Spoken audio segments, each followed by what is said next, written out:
Halo semua, salam sejahtera Malaysia. Selamat datang ke channel Vels Lifestyle. Saudara-saudara, tuan-tuan dan puan yang amat dihormati. Sebelum ini kita mendengar dua nama ahli parlimen dari Bersatu dan Perikatan Nasional yang sudah sah menyatakan sokongan terhadap kerajaan perpaduan. Yang membuka kepada ruangan ini, yang memulakan sokongan ini adalah Iskandar Zulkarnain, MP Kuala Kangsar. Pada akhirnya, susulan dengan keputusan itu, diikuti pula dengan MP Perikatan Nasional Labuan yang juga membuat keputusan yang sama.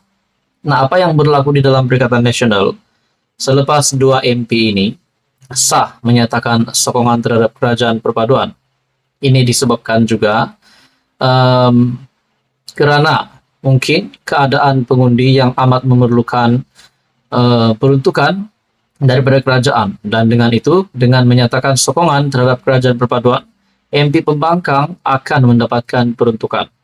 Nah, persoalan yang timbul adalah, adakah selepas ini ramai lagi MP dari Pembangkang, dari Perikatan Nasional, mungkin dari Bersatu, dan mungkin selepas ini tidak mustahil juga daripada PAS akan membuat keputusan yang sama.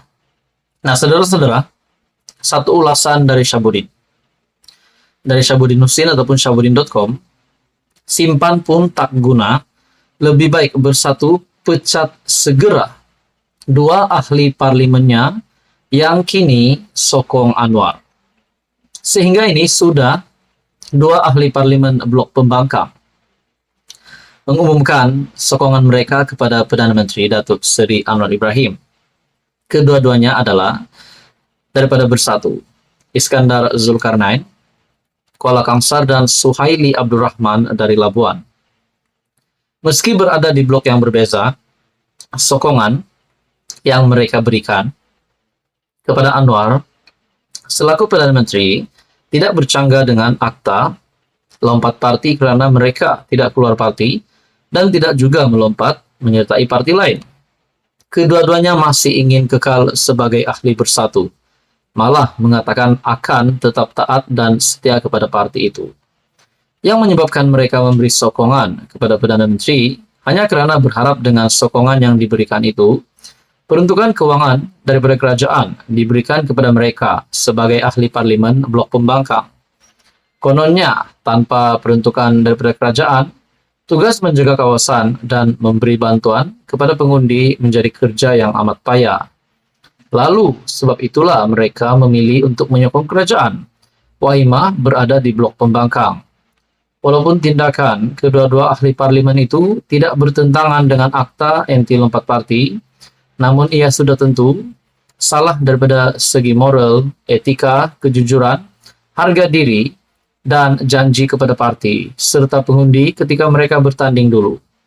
Sebab itu, Iskandar Zulkarnain pun sudah diberikan surat tunjuk sebab oleh Bersatu, dan banyak pihak dalam parti itu membayangkan dua kemungkinan hukuman bakal diterimanya, yaitu sama ada dipecat atau digantung keahlian. Sementara Iskandar Zulkarnain sudah diberikan surat tunjuk sebab, Suhaili juga pasti akan menerima surat yang sama tidak lama lagi. Dalam hal ini, hukuman apa yang patut dan paling sesuai diberikan kepada kedua-dua ahli parlimen yang berpaling arah itu? Apa yang nyata dengan apa yang dilakukan oleh kedua ahli parlimen? Terbukti akta lompat parti masih ada kelemahan yang membolehkan seorang ahli parlimen memberi sokongan yang berbeza dengan pendirian parti. Adakah selepas ini lebih banyak lagi MP dari Pembangkang akan menyatakan sokongan kepada kerajaan perpaduan? Nah, menurut Syabudin, simpan pun tak guna, lebih baik Bersatu pecat segera dua ahli parlimennya yang kini sokong Anwar. Apa komen Anda? Teruskan bersama di dalam channel ini untuk info yang seterusnya. Halo semua, salam sejahtera Malaysia. Selamat datang ke channel Vels Lifestyle. Ini satu pendedahan baru daripada Jabatan Peguam Negara ataupun AGC. Pasti satu kejutan baru untuk kepimpinan Perikatan Nasional, disebabkan ini juga melibatkan nama salah satu bekas Menteri Perikatan Nasional. Nah, saudara-saudara, tuan-tuan dan puan, dalam satu artikel dari Harapan Daily, menyatakan AG tolak representasi kes penyelewengan minyak masak anak Hamzah Zainuddin. Nah, setelah membaca artikel ini, setelah orang ramai melihat artikel ini, tidak mustahil ada spekulasi yang bakal dibuat. Adakah anak kepada Hamzah Zainuddin, keluarga Hamzah Zainuddin ini mungkin bakal dikenakan tindakan undang-undang sehingga berisiko untuk masuk penjara? Nah, di dalam artikel dari Harapan Daily, Jabatan Peguam Negara AGC menolak permohonan representasi yang dikemukakan peguam kepada anak seorang bekas menteri bagi menggugurkan pertuduhan penyelewengan berkaitan minyak masak bersubsidi.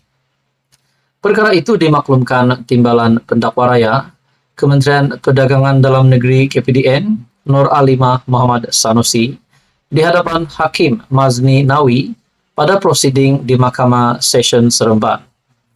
Muhammad Faisal Hamzah, 39 tahun, yang juga anak kepada Datuk Seri Hamzah Zainuddin, didakwa atas 9 pertuduhan mengemukakan dokumen palsu dan memiliki barang kawalan minyak masak melebihi had dibenarkan tahun lalu. Nur Alimah memaklumkan hanya menerima representasi daripada Muhammad Faisal, manakala seorang lagi tertuduh, Azizul Abdul Halim, berumur 55 tahun yang berdepan pertuduhan sama, masih belum mengemukakannya.